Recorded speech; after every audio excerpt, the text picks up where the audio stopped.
বন্ধ করে দেব দিয়ে তখন আপনি অলরেডি আমার কথা শুনবেন না, এই জান্নাতের বাগানের সৌন্দর্য রক্ষা করবেন না। আল্লাহ বলছেন যে তাফাসসাহু ফিল মাজালিসে ফাফসাহু ইয়াফসাহুল্লাহু লাকুম। আল্লাহ বলেন যে যারা মজলিসে জায়গা প্রশস্ত করে দেয় আমি আল্লাহ তাকে জান্নাতে জায়গা করে দিই। কথাটা কার? তা আমার মা এবং বোনেরা ভালো করে শোনেন, আমি বলছি আপনাকে আল্লাহর কথাই যে আপনি সামনের জায়গা পূরণ করেন, আর একজন মাকে বোনকে ভাইকে বসার ব্যবস্থা করে দেন। আপনি যদি লড়াচড়া না করেন, লোহার মতন হয়ে বসে থাকেন, তাহলে পারে কি আল্লাহর বিরোধিতা করা হলো না আল্লাহর পক্ষে হলো? বিরোধিতা করা হলো। তো ওঠেকার আমার মুরব্বী বাবা জেনেরা কিন্তু এখনো লড়েনি। মুরব্বীর কথা কি যে তুই ছাইলার বয়সের মানুষের বাজি, তোর কথাতে কত আর লড়াচড়া করবো।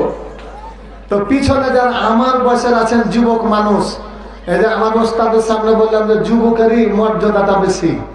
যুবকের ব্যাপারে আল্লাহ রাসূল দোয়া করেছেন, যুবকের ব্যাপারে অনেক কথা আছে। আল্লাহর নবী বিশ্ব নবী মুহাম্মদ সাল্লাল্লাহু আলাইহি সাল্লাম আল্লাহকে বললেন যে আল্লাহ, হয় আবু জাহেল না হলে পারে উমার, এটিকে তুমি তোমার দ্বীনে দাখিল করে দাও। দোয়া করেছিলেন আল্লাহর নবী। আমি একটু ঠাট্টা করে যে ভাষাটা আল্লাহ বলেছিলেন, আল্লাহ বলেছেন তুই বুড়া নিয়ে কি করবি রে? মানে আবু জাহেল ও বুড়া দেব উদাহরণ দিয়েছে কি যে তোকে একটা বুড়া দিয়েছি আবু বকার। তো আবু বকার বুড়া মানুষের কাজ লড়াই করে না, খুটখুট করে কাশা। আপনারা বলেন তো দেখি, কাশলে একটা কাজ হবে, চোর আসবে না, চোর পালিয়ে যাবে, চোর তাড়া হবে, তাতে একটা কাজ হবে। তা আল্লাহ বলছেন যে আমি একটাকে বুড়াকে দিয়েছি, ওর যে কাঁসা আর ভয়ে থরথর করে কাঁপা, এটা সামনে আলোচনাতে আপনারা পেয়ে যাবেন। কিন্তু তো বিশ্ব নবী সাল্লাল্লাহু আলাইহি সাল্লাম দোয়া করেছিলেন, আর এই দোয়া কবুল করেন আল্লাহ তাআলা যখন উমারকে দিয়ে দিলেন, তখনই উমার একবার বুকে থাবড়ি বাজিয়ে বলছে যে হুজুর আপনি যে দিনের দাওয়াত দিচ্ছেন এটা কি আল্লাহর পক্ষে নয়? বলছে হ্যাঁ। তো বলছে তাহলে লুকিয়ে কেন, গোপনে কেন? এবার প্রকাশ্য শুরু হয়ে গেল।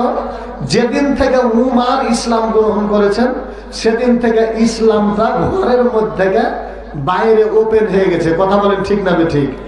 তাহলে এটা কার অবদান? যুবকদের অবদান। একটু জোরে বলেন কাদের অবদান?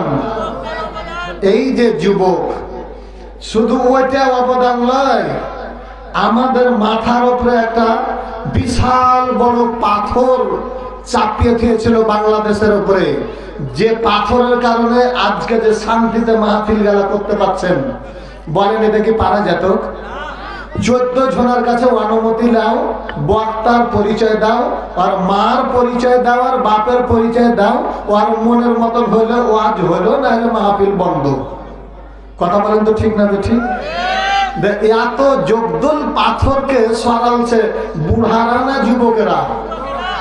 এই যে যুবক, যুবকেরা রেডি আছো কি তোমরা? কারা কারা রেডি? একটু হাতটা তুলো তো দেখি, জোরে বলি নারে তাকবীর। এই তাকবীর হয় কি জানেন? যে ইবলিস শয়তান আপনাদের পাঞ্জরে বসে আছে, ও কিন্তু বায়ু ছাড়তে ছাড়তে পালাইবে, এমনি পালাইবে না। ও পালাবে যদি বলে কুঠে গেছে, বলে আমার পায়খানা ফিরে চাপালছে। তো এই যে ইবলিস শয়তান আমাদের শত্রু, ওকে আমরা এখানে ঠুকবো না। রাজি আছেন তো না? এবার ওই পিছনে যে ভাইয়েরা ওই যে ওই পিঞ্জিরার পিছনে আছেন, আপনাদের মুখ দেখতে পাই না যে আমি, শরম লাগছে নাকি? আপনারা মহিলা না পুরুষ? তো একটু আগে চলে আসেন না, ফাঁকা জায়গা একটু গোছিয়ে, জান্নাতি বাগান তো এটা, মৌমাছির মতন চাকটা একটু ভালো করে বাঁধালেন, যেন হালে হালে কথা বললো গুনগুন গুনগুন করে বাজে।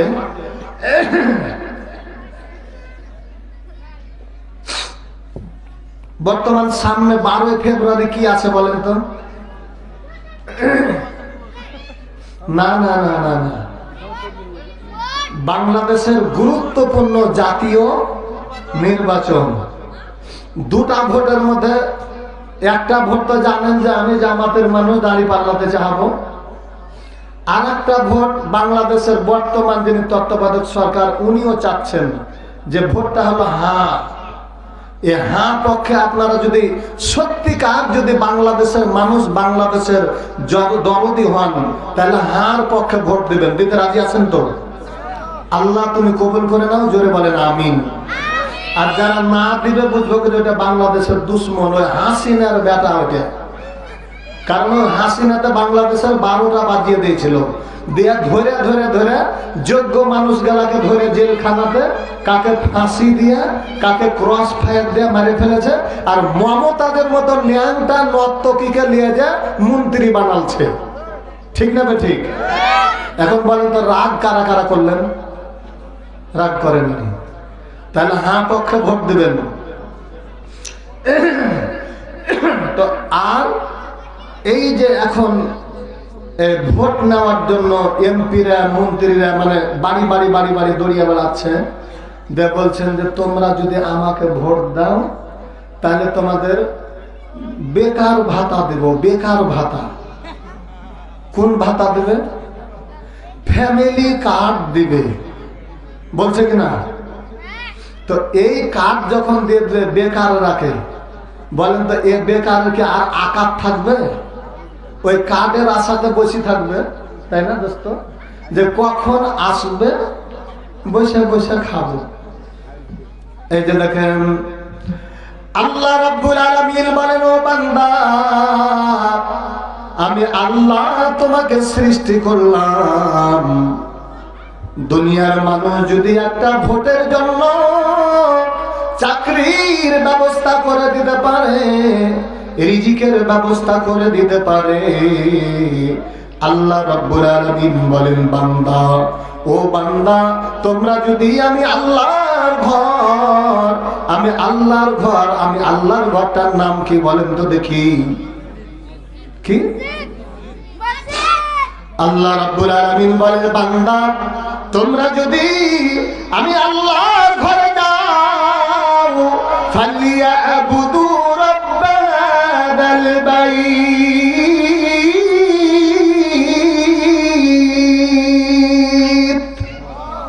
কথাটা কার? আল্লাহ রাব্বুল আলামিন বলেন, ও বান্দা তোমরা যদি ফালিয়াবুদু রাব্ব হাযাল বাইত, আমি আল্লাহর ঘর মসজিদ, এই মসজিদে গিয়ে যদি তোমরা আমার ইবাদত করো। এটি এমপি মন্ত্রীরা বলছে যদি তোমরা আমাকে ভোট দাও তাহলে তোমার কিসের ব্যবস্থা করব? কার্ডের ব্যবস্থা করে দিব। তো আল্লাহ রাব্বুল আলামিন বলছেন আমার বান্দা যদি কার্ড দিতে পারে তো ওই বান্দার কার্ডেরও মালিকানাটা আমি আল্লাহর হাতে আছে। ঠিক না ঠিক? তাবারাকাল্লাযী বিয়াদিহিল মুলক, এই মালিকানার ক্ষমতাটা কার হাতে আছে? একটু জোরে বলেন, আল্লাহর হাতে।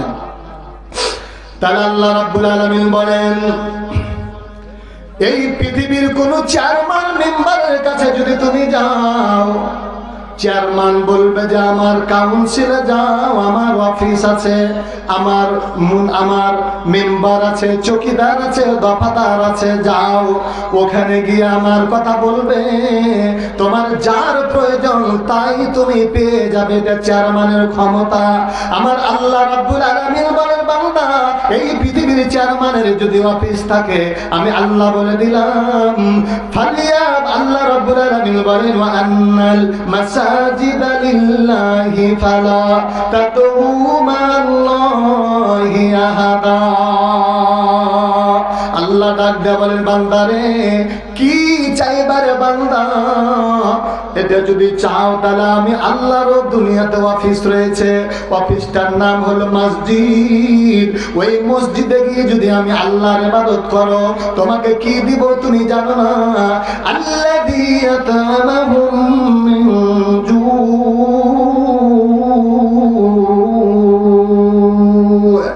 আল্লাহ বলেন বান্দা তোমরা যদি আমি আল্লাহর ঘর মসজিদে গিয়ে আমি আল্লাহর ইবাদত করো, আমি আল্লাহ যেটা তোমাদেরকে দিব ক্ষুধার্ত মানুষের ক্ষুধা দূর করে রে বান্দা, আমি আল্লাহ তোমার খাদ্যের ব্যবস্থা করে দিব, রিজিকের ব্যবস্থা করে দিব।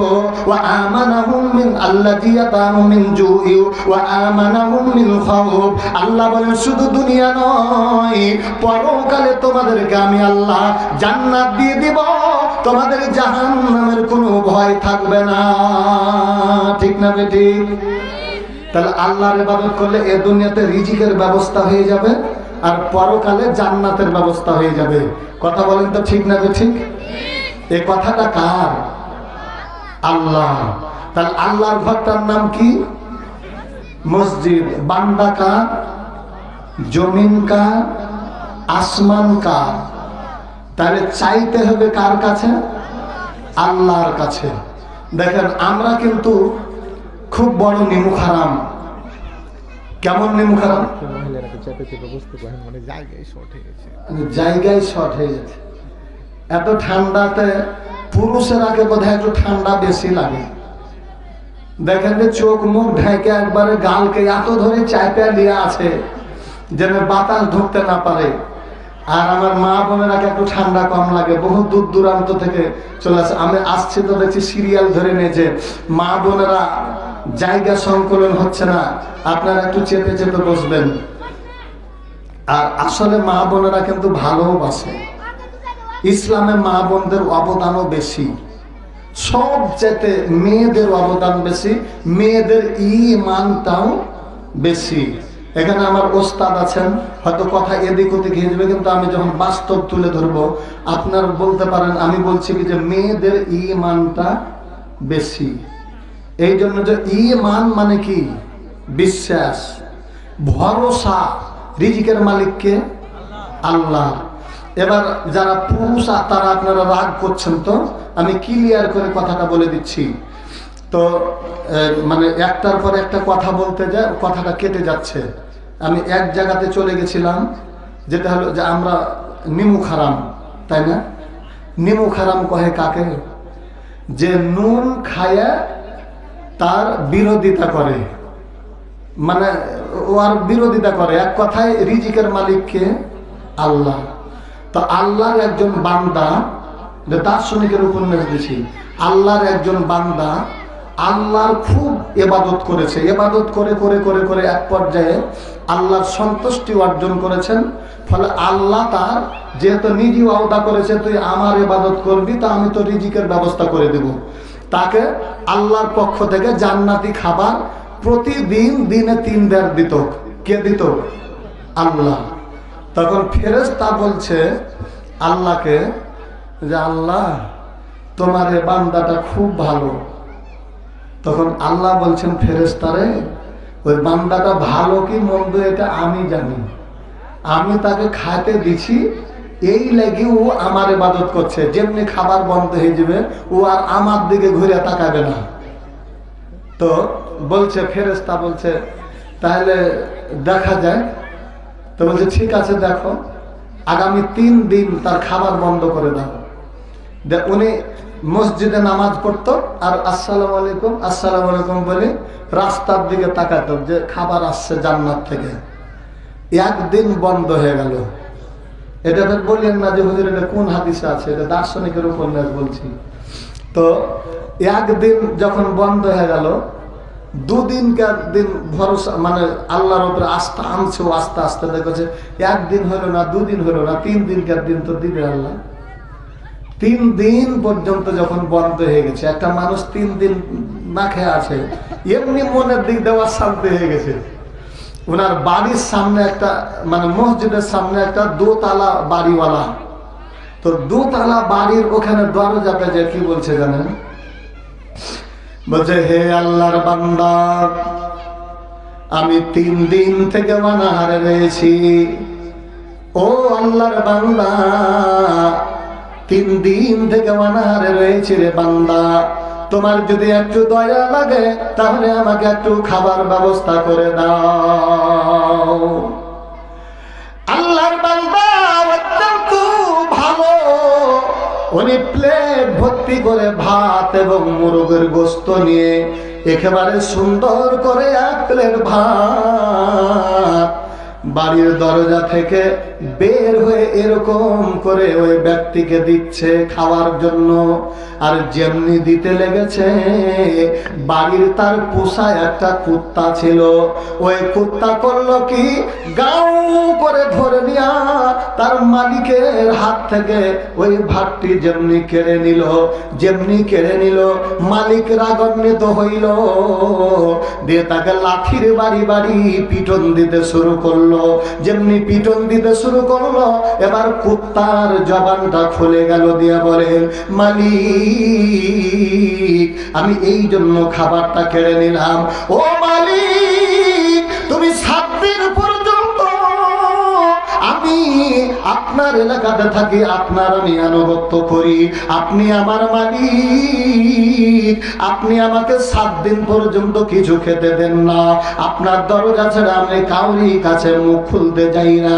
এত নাফরমান আল্লাহর বান্দা মাত্র 3 দিন পর্যন্ত যখন তার খাবার বন্ধ করে দিল, তার মালিককে বাদ দিয়া আমার মালিকের কাছে এসেছে। মালিক তুমি বলে দাও, তুমি আমার মালিক হলো, তোমার মালিকটা কে? না তো আল্লাহ। ওই কুকুরের জবান থেকে জবান খুলে দেয়া বলে, ও মালিক আমি তো 7 দিন পর্যন্ত আপনার বাড়ি ছাড়ি নাই, আর এত নাফরমান, এত নাফরমান ওর মালিকের বাড়ি ছেড়ে আমার মালিকের বাড়ি এসেছে, এই জন্য আমি তার খাবারটা কেড়ে নিলাম। এবার বলেন তো দেখি আমাদের মালিকটা কে? আর একটু জোরে বলেন কে? আল্লাহ বলেন, ও বান্দা, আল্লাযী আত'আমাহুম মিন জু'ইন ওয়া আমানাহুম মিন খাউফ। বান্দা তোমরা যদি আমি আল্লাহর ঘরে যদি আমি আল্লাহর কাছে সিজদায় পড়ে যাও, সিজদায় যদি পড়ে যাও, দিয়ে আমি আল্লাহর কাছে একবার চাও, রব্বানা রব্বানা বলে যদি তোমরা আমি আল্লাহকে ডাকো, আমি আল্লাহ বলবো, জিবরাইল আমার বান্দা কার কাছে সিজদায় পড়ে গেছে? জিবরাইল বলবেন, ওগো আল্লাহ, একমাত্র কেবলমাত্র ইয়্যাকা না'বুদু ওয়া ইয়্যাকা নাস্তাইন, আল্লাহ গো একমাত্র তোমারই ইবাদত করে আর তোমারই কাছে চাই।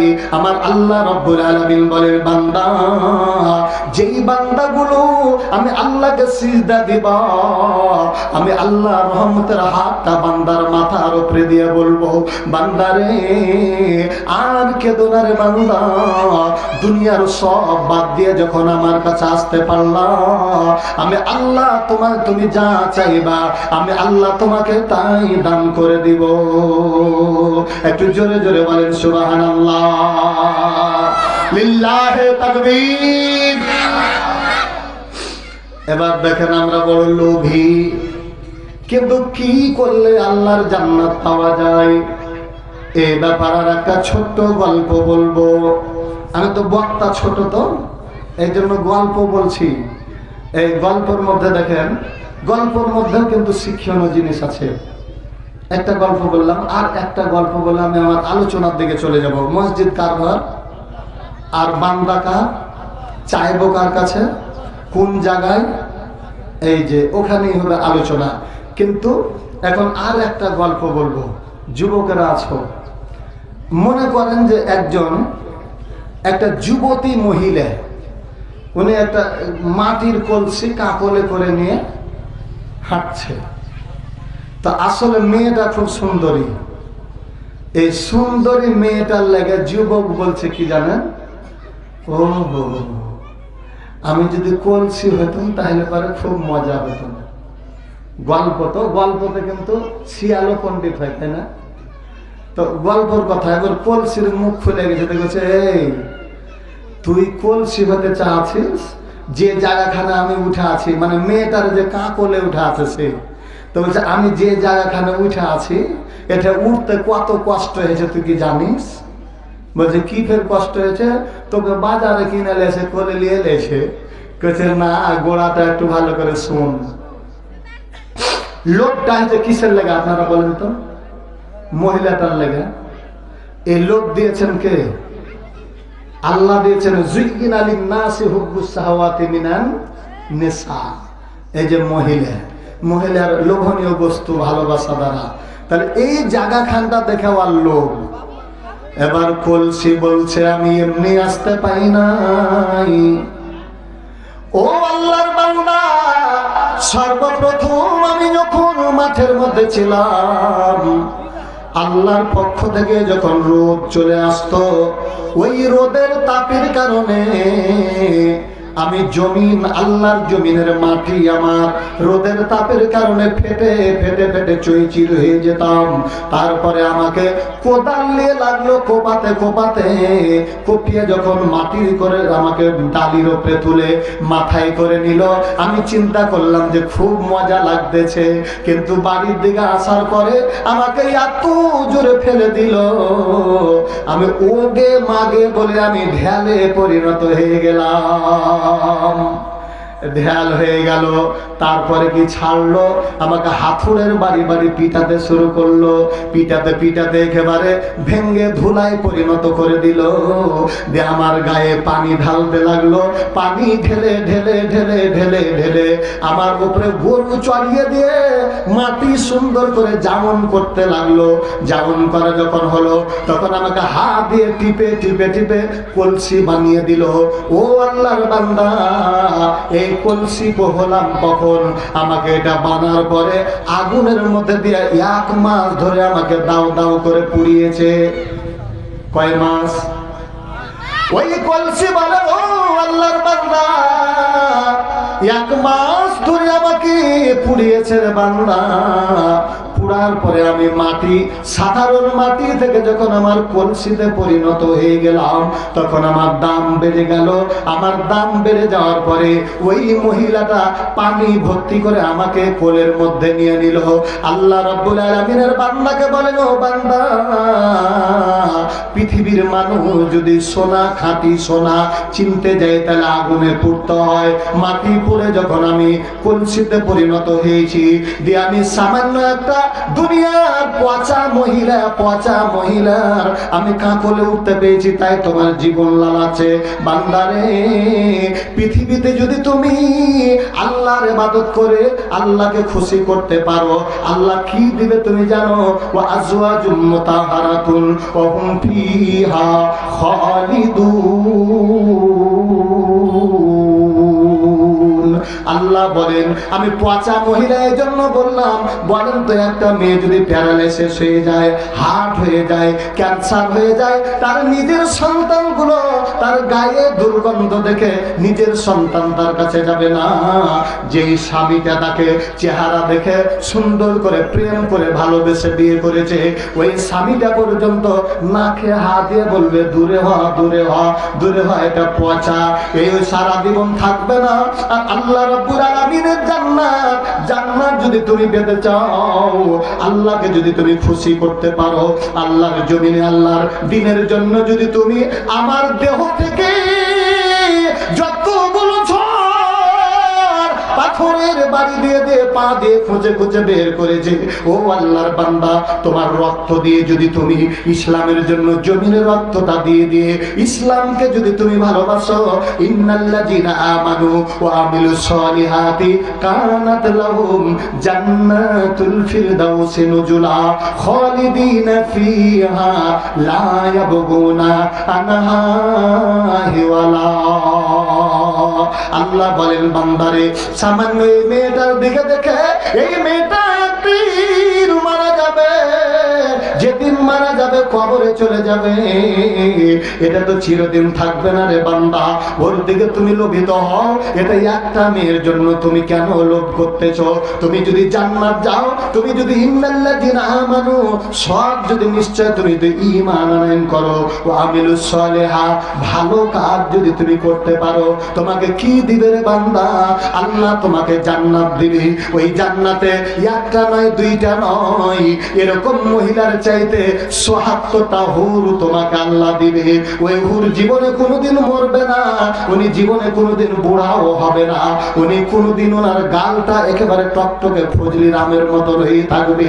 অতএব আল্লাহর বান্দারে, তোমরা জান্নাত যদি নিতে চাও, এই মহিলাটার দিকে যদি যেতে চাও, মহিলার দিকে দেখে তুমি যদি লোভ করতে পারো, তাহলে আমি কলসি যত কষ্ট করেছি, এই কষ্ট করে তোমরা যদি জান্নাত পেয়ে যাও, সারা জীবন তোমার কাছে জান্নাতে থাকবে।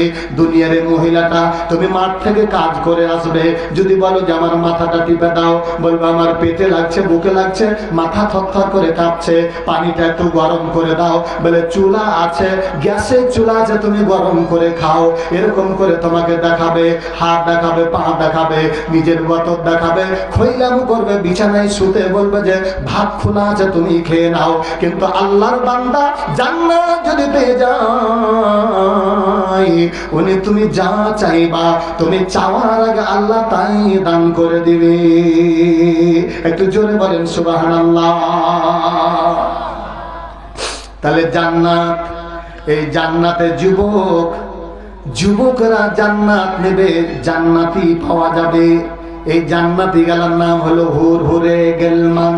जितने नेमत है तो सबसे बेहतर नेमत दीदार तो, कीमते हर चीज रादाने की चीज, कीमते खदरादानी रहमा किस, बियाफा को दिल न देना गर्चे मिसली हुराए, चाहिए के दिल उसको देना जो तेरी दिल दराए।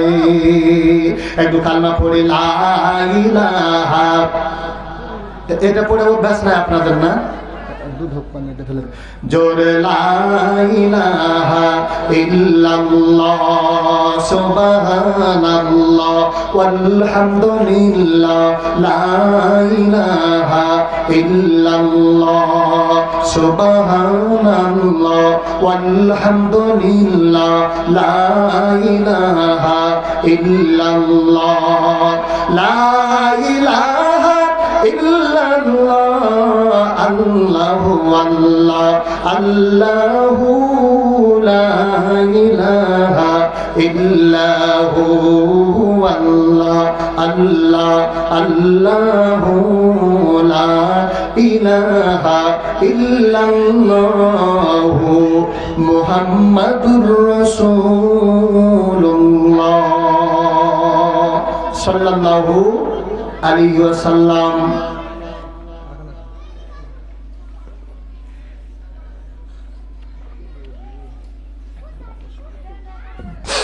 ইন্নাল্লাযীনা আমানু ওয়া আমিলুস সালিহাতি কানাত লাহুম জান্নাতুল ফিরদাউসি নুজুলা।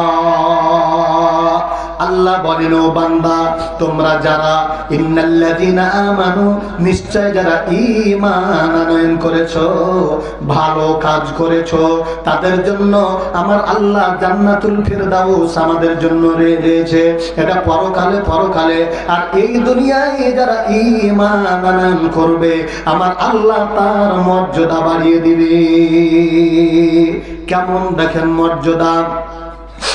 আল্লাহ রাব্বুল আলামিনের নবী, বিশ্ব নবী যখন সর্বপ্রথম ঈমানের দাওয়াত দিলেন, কালেমার দাওয়াত দিলেন, এই কালেমাটা যারা পড়লো আল্লাহ তাদের মর্যাদাটা বাড়িয়ে দিল। আর কালেমার যারা বিরোধিতা করলো, দ্বীনের বিরোধিতা করলো, ইসলামের বিরোধিতা করলো, এই দুনিয়ায় তাদের অসম্মান থেকে তাদের অসম্মান করে দিল, সম্মান হারিয়ে গেল।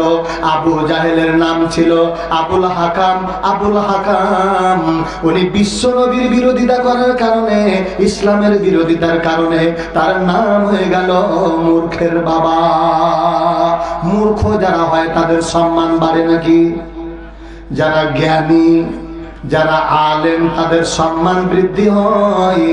আর যারা মূর্খ তারা সম্মান পায় না, অসম্মানিত হয়ে যায়।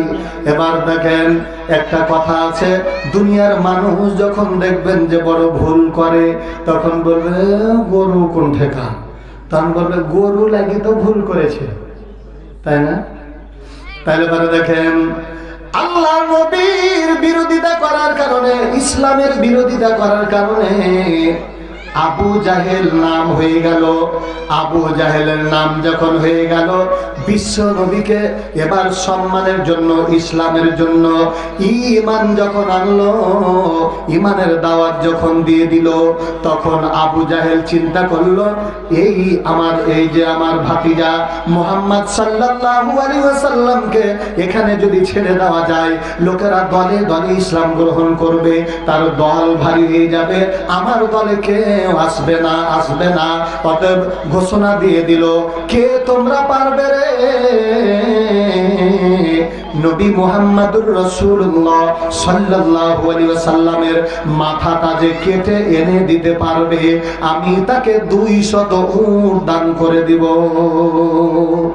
কয় শত উট? কথা বলেন না কেন? 200। এটা প্রলোভন দিল, লোভ দিল। এই যে ভারতের বাবরি মসজিদ একজন ব্যক্তি তৈরি করছে, লোকেরা দলে দলে তাকে সাহায্য করতেছে, আর একজন ইহুদি আল্লাহর দুশমন, উনি ঘোষণা করে দিয়েছে মসজিদ যিনি বানাচ্ছেন, আজকে মাহফিল দেখিছেন, মসজিদ যিনি বানাচ্ছেন, ওর মাথাটা যদি কেউ কেটে এনে দিতে পারে, তাহলে তাকে 200 কোটি টাকা পুরস্কার দিবে। তাকে মাথা কাটার জন্য ঘুরে বেড়াচ্ছে, বিশ্ব নবীর মাথাটা কাটার জন্য আবু জাহেল ঘোষণা দিয়েছিল। তাহলে ইসলামী দলের মাথাটা কাটার জন্য, গুলি করার জন্য ঘোষণা যারা দেয়, একটু বলেন তো ওদের নেতাটার নাম কি? আবু জাহেল। কি? আবু জাহেল। তাহলে আবু জাহেল যেমনি ঘোষণা দিয়ে দিল, এই ঘোষণাটা ধরে নিলেন সবচেয়ে বড় সন্ত্রাসী, সবচেয়ে বড় রাজা, মানে সবচেয়ে বড় সন্ত্রাসী, মাস্তান, ডাকাত, ছিনতাইকারী, তার নাম হলো উমার। উমারের মনের কথা, আজকে আবু জাহেল 200 উট দান করবে, উটটা আমাকে লেওয়াই লাগবে। আমি এই জন্য বললাম, ইন্নাল্লাযীনা আমানু ওয়া আমিলুস সালিহাতি কানাত লাহুম জান্নাতুল ফিরদাউসি নুজুলা। এটা আল্লাহ জান্নাত দিবে, আর ঈমান আনলে পারে আল্লাহ এই দুনিয়াতে তার রিজিকের ব্যবস্থা করে দিবে, সম্মান বাড়িয়ে দিবে, তাকে মন্ত্রিত্ব বাড়িয়ে দিবে, নেতৃত্ব দান করিয়ে দিবে। এই জন্য আমি ঘটনাটা বলতেছি। দেখেন, আল্লাহ রাব্বুল আলামিনের নবী বিশ্ব নবীকে মারার জন্য আবু জাহেল ঘোষণা দিয়েছিল। কত বড় তার কলিজা! মৃত্যুর মালিক, হায়াতের মালিক, মৌতের মালিক, একটু জোরে বলেন তো কে? الذي خلق الموت والحياة ليبلوكم أيكم أحسن عملا।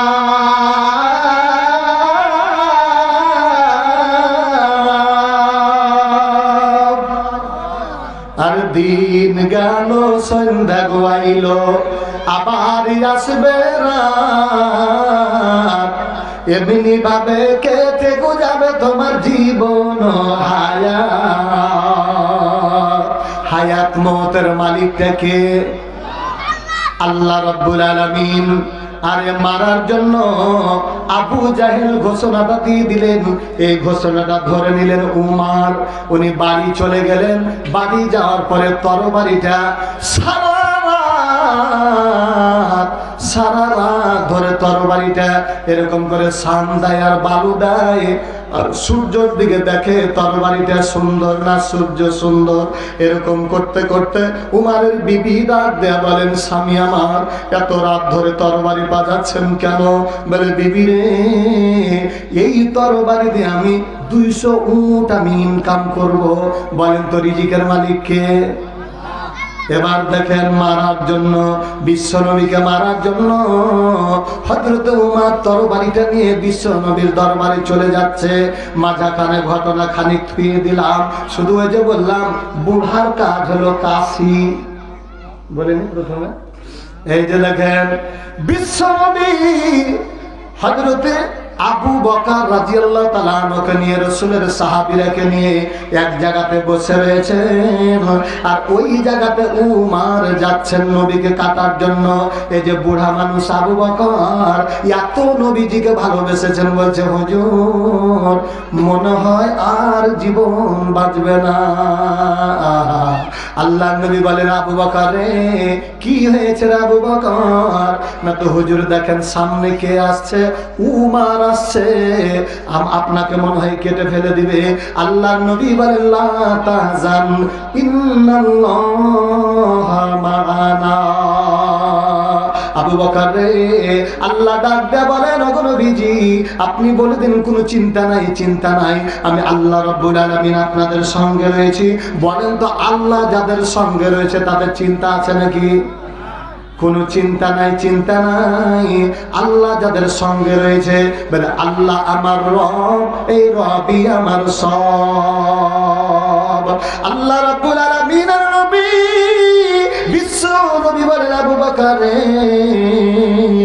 এতদিন পর্যন্ত উমারের তরবারিটা উপর দিকে থাকে রে আবু বকর, আজকে ওই উমারের তরবারিটা উপর দিকে নাই, নিচের দিকে রয়েছে, নিচের দিকে রয়েছে। আল্লাহ রাব্বুল আলামিনের নবী বিশ্ব নবীকে মারার জন্য যে তরবারিটা নিয়ে গেলেন, বিশ্ব নবীকে ডাক দেয়া বলেন কি, বিশ্ব নবীকে তরবারিতে নিয়ে আল্লাহ নবীকে বলছেন, হুজুর এই যে আমি তরবারিটা নিয়ে এসেছিলাম আপনাকে কাটার জন্য, আমার তরবারিটা নিয়ে আপনার মাথা কাটার জন্য আমি এসেছিলাম, আমি উমারের মাথা আপনি কেটে দুই খণ্ডিত করে দেন। বিশ্ব নবী বলেন, উমার রে আমি সেই মুহাম্মদ, আমি সেই মুহাম্মদুর রাসূলুল্লাহ, দুনিয়ার মানুষের মাথা কাটতে আসি নাই, কাটা মাথাগুলো আমি জোড়া লাগানোর জন্য এসেছি। এর দ্বারা বোঝাতে হয়েছে বিশ্ব নবী যতদিন মক্কা থেকে মদিনা না গেছেন, মদিনার লোকেরা আওস খাজরাজ গোত্রের লোকেরা দলে দলে বিভক্ত ছিল, ওরা মারামারি কাটাকাটি করত। বিশ্ব নবী যখন মদিনায় চলে গেলেন, আল্লাহ বলেন ফাআসবাহাতুম বিনি'মাতিহি ইখওয়ানা।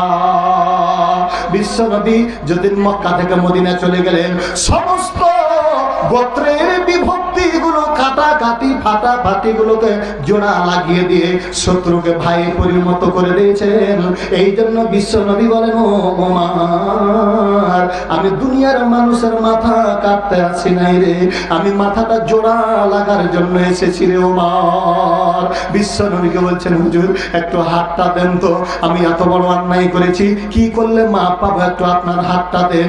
নবীর হাতে হাত দিয়া ইসলাম গ্রহণ করে নিয়া যে উমার সন্ত্রাসী উমার ছিল, তাকে দেখলে পারে মক্কা মদিনার লোকেরা রাতে একাই কেউ বের হতো না, কত বড় সন্ত্রাসী। উনি যেমনি ইসলাম গ্রহণ করে নিলেন, তখন থেকে উমারের নাম ফারুক বলে উপাধি হয়ে গেল। সত্য মিথ্যার পার্থক্যকারী এই উমার ইসলাম গ্রহণ করার আগে পর্যন্ত সন্ত্রাসী ছিলেন, সাধারণ মানুষ ছিল। পরে যখন উনি ইসলাম গ্রহণ করে নিলেন, ফারুক হয়ে গেল। শুধু ফারুক নয়, আল্লাহ রাব্বুল আলামিনের জমিনে উনি একদিন মদিনার প্রেসিডেন্ট হয়ে গেলেন। ঠিক না বে ঠিক? তাহলে এটা হতে গেলে কি হলো বলেন তো দেখি, কিসের কারণে হলো? ঈমান আনলো, আমল করলো। এবার আমল গুলো কেমন তার ছিল দেখেন। হযরত উমর ফারুক রাদিয়াল্লাহু তাআলা আনহু উনি যেদিন মদিনার প্রেসিডেন্ট হয়ে গেছেন, এবার উনি করছেন কি, বর্তমান আমাদের যারা চেয়ারম্যান, যারা এমপি, যারা মন্ত্রী, এরা কিন্তু রাতের অন্ধকারে একাই বের হবে না, পাশে পুলিশ থাকা লাগবে, একটা গাড়ি থাকা লাগবে, সামান্য 10টা টাকা দিল পারো, তার পাশে কিছু বডিগার্ড থাকা লাগবে। আর হযরত উমর ফারুক উনি মদিনার প্রেসিডেন্ট। একদিনকার কথা, হযরত উমর প্রথমে চলে যায়, ঈমান তাকে কেমন বাড়িয়ে দিল, ও মানুষ থেকে মানুষ বানিয়ে দিল। এই মানুষটা বিশ্ব নবীর কাছে ঈমান আনয়ন করার পরে উনি বাড়ির দিকে যেতে যেতে যেতে যেতে সন্ধ্যা লেগে গেল। আর হঠাৎ করে একটা যুবতী মহিলা উমারের সামনে দেখা হয়ে গেল। আর যেমনি উমারের সামনে দেখা হয়ে গেল, ওই মহিলা থরথর থরথর থরথর করে কাঁপতে শুরু করেছে। ওই মহিলাটার মনের কথা, আহারে উমার কেন আমার সঙ্গে দেখা হয়ে গেল। উমারের ব্যাপারে আমি যতটুকু জানি, বর্তমান এখনকার যদি ছোট ছোট বাচ্চাগুলো কাঁদে, তাহলে তার মারা কি বলে চুপায় জানেন? বলবে কি যে বাঘ এলো, শিয়াল এলো, কুকুর এলো, চুপ না হলে পরে খেয়ে নিবে। কথা বলেন তো, ঠিক না বেঠিক? তাকে ভয় দেখাবে, বাচ্চাগুলো চুপে যাবে। কিন্তু বিশ্ব নবীর আমলে ছোট ছোট বাচ্চাগুলো যদি কাঁদতো, তাহলে ভয় দেখানোর জন্য সাহাবীদের বিবিরা বলতো চুপ, নাহলে উমার আসতেছে। আর উমারের কথা যখন বলতো, সমস্ত বাচ্চাগুলো একেবারে চুপে যেত। কত বড় সন্ত্রাসী ইসলাম গ্রহণ করার আগে ছিলেন, এবার ঈমান আনয়ন করলেন। মহিলাটা থরথর করে কাঁপতে শুরু করেছে। বিশ্ব নবীর সাহাবী হযরত উমারের কাছে যেমনি চলে গেছে, বেহুশের মতো হয়ে গেছে। এমনি মুহূর্তে হযরত উমার বলেন মা, যেমনি তাকে মা বলে ডাক দিয়েছে, মেয়েটা ডাক দেয়া বলেন কি ব্যাপার, কি হয়েছে? আমি তো চিন্তা করছিলাম যে আমার আগে ইজ্জত আবরু সব শেষ হয়ে যাবে। কেন রে উমার, কেন তুমি আমাকে মা বলে ডাক দিলে? হযরত উমার ডাক দেয়া বলেন ওগো মা, আপনি যেটা ধারণা করেছেন সেটা ঠিকই ছিল, কিন্তু ওটা 1 ঘন্টা আগে ছিল। আমি নবীর হাতে হাত দিয়ে কালেমা পড়ে ইসলাম গ্রহণ করেছি। আমি এখন মানুষ থেকে মানুষ হয়ে গেছি। বলেন আপনি কোন জায়গাতে যাবেন? দেন আপনার জিনিসপাতিগুলো আমি এগিয়ে দিই। এটার নাম হলো ঈমান। ঈমানের কাজ হলো কঠিন কাজ, আর বেঈমানের কাজ হলো অন্যায় করা, ছিনতাই করা, জেনা করা, লুচ্চামো করা, বাটমারি করা। এইগুলো কাজ হলো বেঈমানের কাজ, আর ঈমানের কাজ হলো এইগুলো রক্ষা করা। ঠিক কিনা বলেন তো দেখি? হযরতে উমর যেদিন মদিনার প্রেসিডেন্ট হয়ে গেলেন, আহা উমর দেখেন কি অবস্থা। ইজ্জত বাড়াতে গেলে পারে ঈমানের দরকার, বেঈমানের কোনো ইজ্জত থাকে না। ঈমান হলে পারে আল্লাহ তাকে ইজ্জত দিবেন। কারণ ইজ্জতের মালিকটাকে, আর ইসলামের মালিকটাকে, ঈমানের মালিকটাকে না না না। আচ্ছা বলেন তো, মসজিদ কার ঘর আর কবর কার ঘর? নিজের ঘর। আর ইসলামটা কার? ঈমানটা কার? ঈমানটা হলো বান্দা। ওই ঈমানদার বান্দাকে ডাক দিয়ে বলছে ইয়া আইয়ুহাল্লাযিনা আমানু। কারাকে ডাকছে? আমরা কিনা, যারা আমরা ঈমানদার। তাহলে ঈমানটা হলো বান্দা দিয়া বলছে যে তোমরা মরিও না ততক্ষণ পর্যন্ত যতক্ষণ পর্যন্ত আমান না হবে, মানে কি মুসলমান না হবে। তাহলে ইসলামটা কার? আল্লাহ। আর ঈমানটা হলো আমাদের। আমরা যদি সঠিক থাকি তাহলে আল্লাহ আমাদের হয়ে যাবে। আল্লাহ বলছেন যে রাদিয়াল্লাহু আনহু ওয়া রাজু আন। এই বান্দা, তোমরা যদি আমাকে রাজি করতে পারো, আমি তোমাকে রাজি করব। আমাকে যদি তুমি রাজি করতে পারো, আমি রাজি হয়ে যাই, তাহলে আমি আল্লাহ তোর কি করব জানিস রে বান্দা? যালিকা লিমান খাশিয়া রাব্বাহ। কঠিন জিনিস। আল্লাহকে যদি আপনি প্রিয় ভাবতে যান, তাহলে আল্লাহকে আগে ভালোবাসতে চাইতে হবে। এবার আমি আপনাদের মাঝে শুধু একটু কথা বলবো। কমিটির লোকজন আমার দিকে তাকাইছেন যে হুজুর ওই কাজে যান। না না না, আচ্ছা যাও, রাগ হয়েছে নাকি? হযরতে উমর উনি এবার মুসলমানদের ইমাম হয়ে গেলেন, আমিরুল মুমিনিন, মুসলমানের বাদশাহ। যেই বাদশাহ ঈমানের আগে মানুষের মালগুলো ছিনিয়ে নিত, মেয়েরাকে নষ্ট করত, মানুষের ধন সম্পদ কেড়ে নিত, সেই উমর এখন মুসলমানের বাদশাহ। উনি রাতের অন্ধকারে একটা তরবারি নিয়ে বের হয়ে গেলেন। যেতে যেতে যেতে যেতে আপনাদের যেরকম ওই মাঠের মধ্যে একটা কুঁড়ে ঘর রয়েছে, হযরতে উমর একটা কুঁড়ে ঘরের মধ্যে মধ্যে যাওয়ার পরে দেখছে মিটমিট মিটমিট করে বাতি জ্বলতেছে। এবার বাতিটা এরকম করে দরজা একটু খোলার পরে দেখছে একটা বাতি জ্বলতেছে। কানটা ভিড়িয়ে দিচ্ছে, কানটা ভিড়িয়ে দেখছে দুটা ছোট ছোট ইয়েতিম বাচ্চা রয়েছে। ইয়েতিম বাচ্চা দুটা মাকে ডাক দিয়ে বলে, গো মা, 3 দিন থেকে আমার খাবার ব্যবস্থা করতে পারোনি কেন? তোমার পেটের মধ্যে আমাদেরকে রেখেছিলা, যেদিন দুনিয়াতে এসেছি খাবার না দিতে পারলে মেরে ফেলে দাওনি কেন? তাড়াতাড়ি খাবার ব্যবস্থা করে দাও। এবার ওই বাচ্চা মা বাচ্চাগুলোকে ডাক দেয়, বলেন বাবারে, এটা তো আমার দোষ নয়, তোর আব্বা তোরাকে আমার ঘাড়ে রেখে দে, দুনিয়া থেকে বিদায় হয়ে গেছে। এবার বাচ্চা দুটা ডাক দেয়, বলে মা, শুনেছি আমাদের মদিনার প্রেসিডেন্ট নাকি উমার বলে খুব ভালো মানুষ, কেন উমার আমাদের দিকে দেখে না? উমার কি এদের দেখতে পাই না? উমার কি লজ্জা লাগে না যে আমরা যদি মারা যাই ও মুসলমানের পরিচয়টা কেমন করে দিবে গো মা? আর হযরত উমার কান ভিড়িয়ে শুনতেছেন আর চোখ দিয়ে দেখতেছেন। হযরত উমার বর্তমান যদি নেতা হয়, গালি যদি শুনতে পায়, একটা লাত মেরে টাটির ঘর কানটা ভেঙে ফেলে দিবে। কিন্তু উমার দৌড় দিয়ে বাড়ি যাওয়ার পরে ওনার গভর্নরকে ডাক দিয়ে বলেন, বিবিকে ডাক দিয়ে বলেন, বিবি রে, তুমি তাড়াতাড়ি কিছু গোস্ত রান্না করো। আর ওই গভর্নরকে বলতেছে একটা বস্তা আমার মাথায় তুলে দাও। আর যেমনি বলেছেন গভর্নর বলতেছে, হে আমিরুল মুমিনিন, এই বস্তাটা আপনার মাথায় কেন দিব? আপনি আমার মনিব, আপনি আমার মালিক, আমি আপনার চাকর, বস্তাটা আমার মাথাতে দেন, যেই জায়গাতে নিয়ে যাবেন আমি আপনার ওই জায়গাতে বস্তাটা ফেলে দিব। হযরত ওমর বলেন, না, এই মদিনার প্রেসিডেন্ট তুমি নও।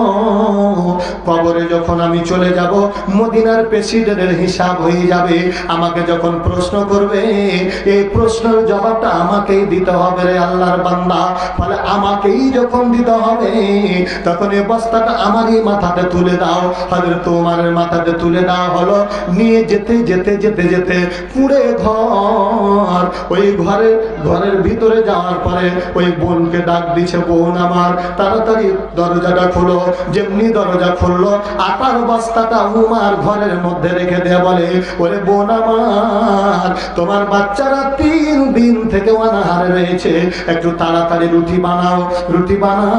এ করে বাচ্চা দুটা যেমনি ঘুম থেকে জাগ্রত হয়ে গেছে, উমার নিজে বাচ্চা দুটার একবার মাথা লাড়ে, একবার পা লাড়ে, একবার পেট লাড়ে, পিঠ লাড়ে, ঘুম দিয়ে দিল। রুটি যখন তৈরি হয়ে গেল, সঙ্গে সঙ্গে গোস্ত মিশিয়া রুটিগুলো বাচ্চা দুটার মুখে দিচ্ছে। আর বাচ্চা দুটার মুখে যেমনি দিচ্ছে, একটু কথাটা ভালো করে খেয়াল করেন, যেমনি বাচ্চা দুটার মুখে দিয়েছে, বাচ্চা দুটা মাকে ডাক দেয়া বলে, মা, সকালবেলা আমরা যাব মদিনার প্রেসিডেন্ট উমারের কাছে যাব, দিয়ে বলবো, ও উমার, তুমি পচা উমার, তুমি দেশ চালাতে পারো না, বরং উমার তুমি চালাতে পারবা না, আমার এই চাচাটাকে দাও, আমার এই চাচাটা ভালো, চাচা দেশ চালাবে। এটা বলে আমরা সকালবেলা যাব উমারের দরবারে। আর কাজ সামনে বলছে বলেন তো দেখি? আচ্ছা, হযরত উমর বলেন, ঠিকই কথা বলেছে, তোমার বাচ্চা দুটা নিয়ে সকালবেলা উমারের দরবারে যাইবা। আর আমার উমারের সঙ্গে অত্যন্ত মিল মোহাব্বত রয়েছে। আমি উমারকে যে বলে দিব, তোমাদের রেশনের ব্যবস্থা করে দিব, খাদ্যের ব্যবস্থা করে দিব। সকাল যেমনি হবে তোমার বাচ্চা দুটা নিয়ে রাজ দরবারে যাবে। এবার দেখেন, ছোট দুটা বাচ্চাকে নিয়ে, বাচ্চা দুটাকে নিয়ে ওই মেয়েটা অসহায় মেয়েটা চলে যাচ্ছেন রাজ দরবারে। কিন্তু আল্লাহর কি কাম দেখেন, ওই রাজ দরবারে রাজার চেয়ারখানে রাতে যে ব্যক্তিটাকে গালি দিয়েছে, ওই ব্যক্তিটাই চেয়ারের উপরে বসে রয়েছে। আর ওই বাচ্চা নিয়ে মহিলাটা যেমনি বাচ্চা নিয়ে আসতেছে, দেখছে যে ওই লোকটাই বসে আছে। হঠাৎ করে বাচ্চা দুটা বলছে, বেটারে তাড়াতাড়ি চ, এখানে আর থাকা যাবে না, খুবই এই লোকটা বেঈমান, উনি বড় মুনাফিক। রাতে যে উমারকে গালি দিয়েছি, উমারকে বলে দিয়েছে যে উমারের চেয়ারে বসে রয়েছে, উমার যেমনি আসবে আর আমাদেরকে দেখে নেবে। রাতে গালি দিয়েছি এই জন্য উমার আমাদেরকে মেরে ফেলে দিবে। অতএব উমারের রাগ খুব কঠিন, এখানে আর থাকা যাবে না। বাচ্চা দুটাকে নিয়ে পালাইতে লেগেছে, আর উমার ওই চেয়ার থেকে নেমে যে একেবারে দড়িয়া সামন ঘিরে নিয়েছে, দিয়ে বলছে বোন আমার, ওরে আল্লাহর বান্দি তোমরা কেন পালিয়ে যাচ্ছ? না তো তোমার মতন বেঈমান নাই, তোমার মতন মুনাফিক কেউ নাই। তুমি উমারকে লাগিয়ে দিয়েছো, রাতের গালিটা বলে দিয়েছো উমার মেরে ফেলে দিবে, এই জন্য এখানে থাকা যাবে না। হযরত উমার নিজের পকেট থেকে চাবুকটা বের করে দিয়া বলে বোন আমার, এই যে চাবুকটা নিয়ে নেন, সত্যি বরাবর আমাকে মারেন, কারণ আমাকে মেরে মেরে আমার পিঠের চামড়াটা উঠিয়ে দেন। কারণ আমি যদি এর আগে মারা যেতাম, দরগাই এলাকার একটা কুত্তা পর্যন্ত যদি না খেয়ে মারা যায় আমাকে হিসাব দিতে হবে। আর আমি যদি এর আগে মারা যেতাম তাহলে এবার তো হিসাবটা আমি দিতে পারতাম না। রে বোন আমার, তুমি যে উমারকে গালি দিয়েছ ওই উমারটা অন্য কেউ নয়, আমি সেই উমার। রাতে তুমি গালি দিয়েছ, জি ভরে ওই উমারকে মেরে প্রতিশোধ নিয়ে নাও। হযরত উমার যেমনি পরিচয় দিয়ে দিলেন, ওই বাচ্চা দুটার মা উমারের পা ধরে বলছে, হে আমিরুল মুমিনিন, আমাদের ভুল হয়ে গেছে, আপনি ক্ষমা করে দেন, অনেকগুলো গালি দিয়ে দিয়েছি।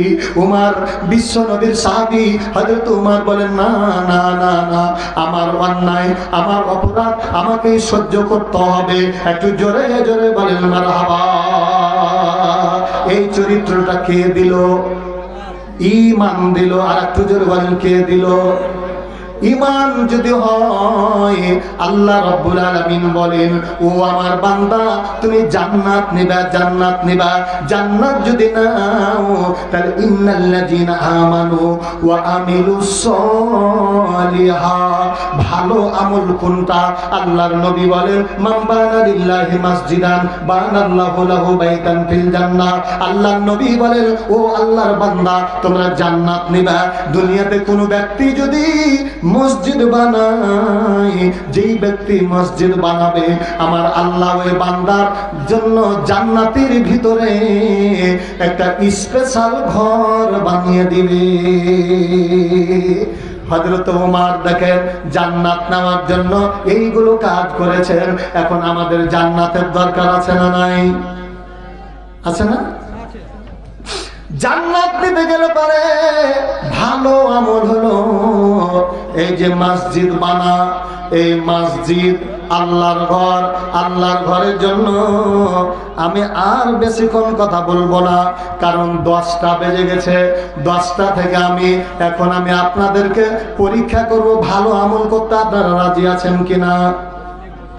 ভালো আমল করতে যদি রাজি থাকেন তাহলে আল্লাহ রাব্বুল আলামিনের ঘর মসজিদ, এই মসজিদ বানানোর জন্য আল্লাহর ইবাদত করতে হবে। যে জায়গাটার নাম, ওই জায়গাটার নাম হলো মসজিদ।